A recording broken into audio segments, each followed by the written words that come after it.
जगत सत्य नहीं है, मिथ्या है, बदलने वाला है और जगत का जो कुछ भी मिलेगा अंत में छूट जाने वाला है, नश्वर है, अनित्य है, कोरा धोखा है, माया है।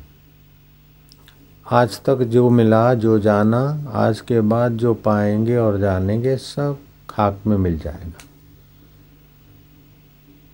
जिसकी सत्ता से जाना जाता है, पाया जाता है, उस सत्ता स्वरूप में टिकना, वो है परमात्मा ईश्वर। तो ईश्वर में टिकने के लिए अपना वैराग्य, विवेक, जब अपना गज टूंका पड़ता है तो भगवान को पुकारे, और वो भगवान अंतर्यामी। जितना ईश्वर के लिए ईश्वर को पुकारेंगे उतना ही ईश्वर प्राप्ति सरल हो जाएगी, सहज हो जाएगी। जितना हृदयपूर्वक प्रार्थना करेंगे, उसके नाम का स्मरण करेंगे और उसकी प्रीति के लिए कर्म करेंगे, उतना वो अंतर्यामी परमेश्वर और हमारे बीच की नासमझी कम होती जाएगी। दो चीजें हैं, एक इहलोक और दूसरा परलोक। जो इहलोक को पाने के लिए लग जाता है उसको इहलोक की चीज़ें सब मिलती नहीं, सदा रहती नहीं, और जो है उसमें संतुष्टि होती नहीं, और परलोक भी उसके हाथ से गया। दूसरा परलोक परम पद है। जो परम पद पाने को प्रयत्न करता है वो परम पद तो मिलता है और इहलोक भी उसके आगे सहज में हो जाता है। इहलोक सुखी नानक परलोक सुहेली। तो इस लोक में भी सुखी और परलोक में भी सुहेली हो जाएगा।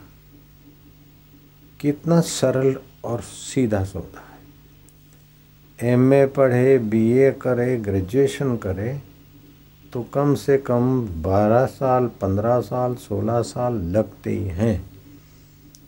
इसमें तो तड़प हो तो 1 साल के अंदर ईश्वर प्राप्ति हो जाए।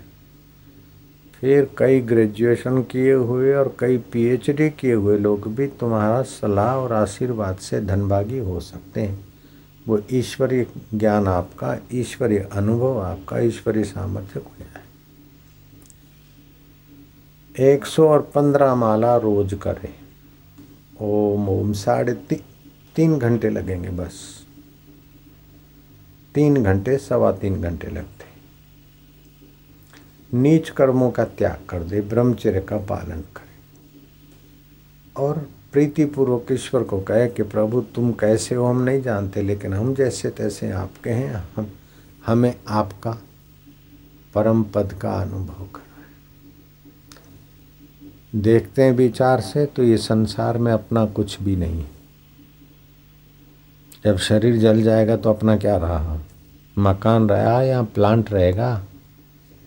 बोले मेरे नाम एफडियाँ पड़ी है और मेरे नाम 2 एकड़ ज़मीन है, 25 लाख की एकड़ है, 50 लाख की हो, 50 करोड़ की हो, तुम्हारे नाम हो, लेकिन तुम्हारे लिए नहीं है। जब शरीर तुम्हारा नहीं है तो ये चीज़ें तुम्हारी कब तक रहेगी? तो इस धरती पे हमारा वास्तव में कुछ नहीं है।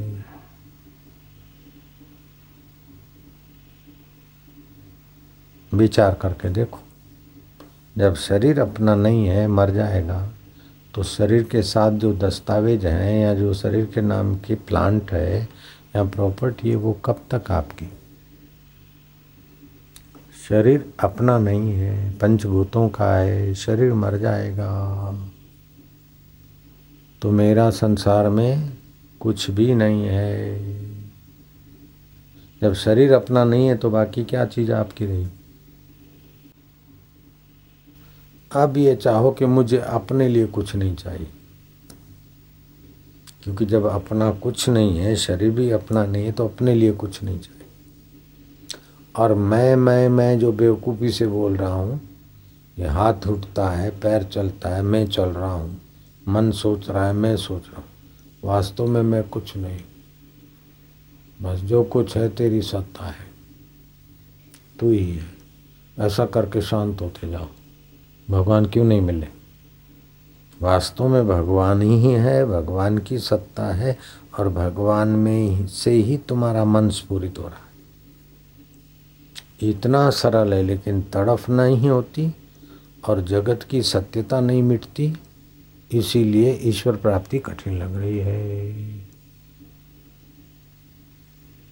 जो कुछ करने से मिले वो सब माया है, जो कुछ क्रिया से मिले वो सब नश्वर है, करने से जो मिले माया। और जब करते करते फिर वो भी छूट जाए शांत, तो परमात्मा। कुछ न करने से वो परमात्मा में। आलस न करें, प्रमाद न करें, जब तब करते शांत हो जाए, फिर मन इधर उधर हो जाए। 9 योगेश्वरों की कथा जाती कि एक योगेश्वर कहता है कि अनुकूल वस्तु प्राप्त होने से और प्रतिकूल वस्तु हट जाने से जो बुद्धि वृत्ति में सुख होता है, उस सुख स्वरूप आत्मा की हम उपासना करते। तो दूसरा विद्वान सिद्ध कहता है कि श्वास अंदर आता है सो और बाहर जाता है तो हम, तो जो सो हम अजपा जाप चल रहा है, उस अजपा स्वरूप परमेश्वर की हम उपासना करते। तीसरा सिद्ध ने कहा जो आँखों को देखने की सत्ता मन की वृत्ति देती है, मन का देखने का निर्णय बुद्धि करती क्या देखा, और बुद्धि के का जो प्रकाशक है हम उस साक्षी स्वरूप परमात्मा की उपासना करते। तो ये 9 योगेश्वरों की अलग अलग उपासना, लेकिन अलग अलग रीति होने पर भी सब उस एक परमेश्वर में आते। ऐसे पुरुषों की चर्चा सुनकर जनक, जो एकांत में तामाल वृक्ष के नीचे जाकर बैठा था विश्रांति पाने के लिए, 9 योगेश्वरों की बात सुनकर विषाद में गिर गए कि हाय, मैं कितना मूर्ख हूँ कि जो राज छूट जाने वाला है, शरीर छूट जाने वाला है, उसी के पीछे लगा हूँ, और जो सार तत्व है उसकी मैं उपासना नहीं करता हूँ, और सार तत्व को मैं पाता नहीं। मैं कितना नासमझ हूँ। वो आकर घर में बालकनी में बैठ गए। योगेश्वरों के जो उपदेश थे उसका चिंतन करते करते जनक उसी उपासना में खो गए, और जनक को प्रसाद की प्राप्ति हो गई थोड़े से उपदेश मात्र से। जनक का आचरण धर्म संयुक्त था। धर्म संयुक्त व्यवहार करने से विवेक और वैराग्य पुष्ट होता है। धर्म अति बिरति योग अति ज्ञान, धर्म से विवेक वैराग्य होता है। फिर परमात्मा ध्यान का योग करने से परमात्मा का ज्ञान होता है। तो ये जप करे और फिर परमात्मा का ध्यान करे, फिर शांत हो जाए। मन में जो भी विचार आए या जो करे उसको देखता जाए,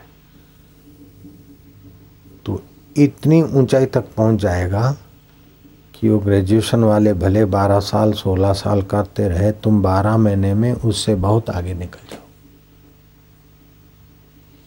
और जो पढ़ाई पढ़ते हैं वे बच्चे भी अगर 10 मिनट के लिए एक टिकटिकी लगाकर थोड़ा सा ही प्रणव का अभ्यास करे तो उसकी पढ़ाई में ओज तेज आ जाएगा। रोज 15 मिनट बच्चे अमुक ढंग से खाली यूं झुक के ही बैठे, खाली यूं, जब भी मौका मिले कंठ कुप पे दबाव डाल के याद शक्ति के खजाने खुलने लगेंगे।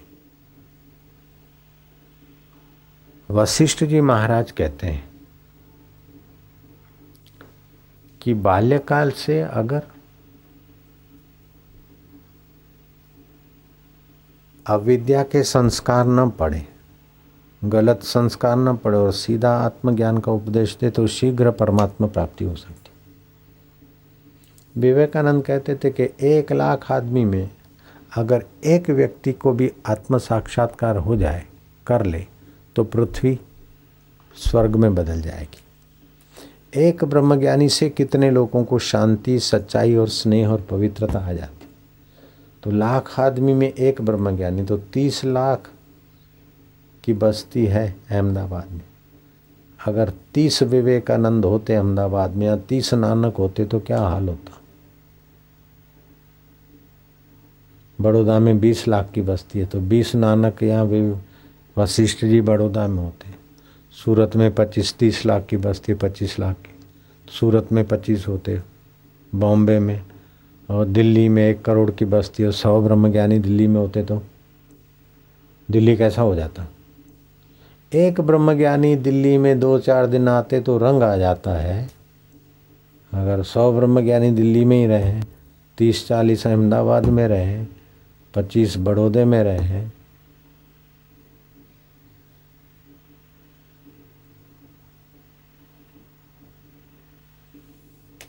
एक करोड़ में 100, तो 100 करोड़ में कितने हो गए।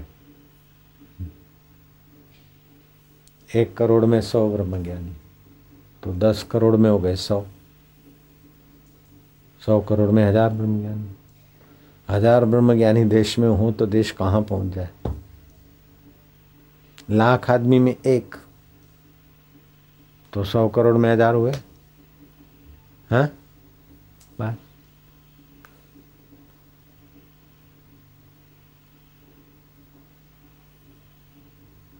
10,000 हुए। 100 करोड़ में 10,000। अब मेरा विचार है कि इस प्रकार बच्चों को तैयार करें और उसमें से ब्रह्मज्ञानियाँ बने। बड़े लोग तो अब हो गए, और माइयाँ अपने अपने इलाके में जप अनुष्ठान, भाई लोग अपनी अपनी जगह पर जप अनुष्ठान और ये ओमकार की साधना। और जो मौन मंदिर में रहते हैं, चाहे इधर वाटिका में या वहाँ बोर्ड लगा दें। उन दिनों में, साधना के दिनों में हल्का फुल्का भोजन, मूंग का भोजन ठीक रहेगा। फल फलादि, रात को फल नहीं और दूध और फल नहीं। दिन को मूंग का उपयोग हो, फिर चाहे रोटी मूंग हो, चाहे सब्जी रोटी मूंग, तो ये सात्विक खुराक है। प्याज लहसुन और मूली ये तामसी खुराक। चतुर्मास में शहद खाना भी स्वास्थ्य के लिए और भजन के लिए अच्छा नहीं।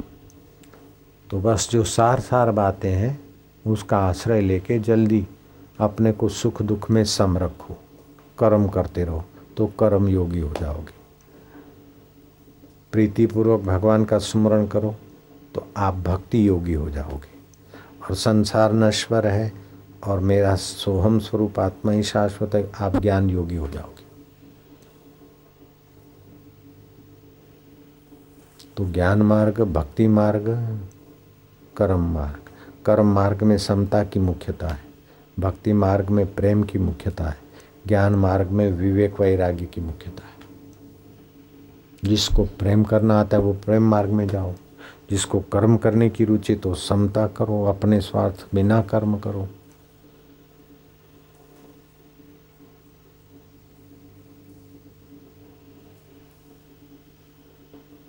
जो अपना दुख मिटाना चाहता है वो दूसरे के दुख मिटाने के तरफ लग जाए। और दूसरे के दुख, बड़े में बड़े दुख हैं जन्म मरण। बड़े में बड़ा दुख है जन्म मरण का, बड़े में बड़ा दुख है राग द्वेष का। मतलब जन्म मरण का बड़े में बड़ा दुख है, उसके बाद राग द्वेष का आता है, उसके बाद अशांति का आता है, उसके बाद काम क्रोध आदि का आता है, उसके बाद रोग मोह का आता है। रोगी की सेवा करना ये तो ठीक है, लेकिन काम क्रोध लोभ मोह में फंसे हुए व्यक्तियों को काम क्रोध लोभ मोह से बाहर निकालना, ये उससे भी ऊंची सेवा है। तो ये जब ध्यान से काम क्रोध शमन होता है। नारायण नारायण। ओम शांति।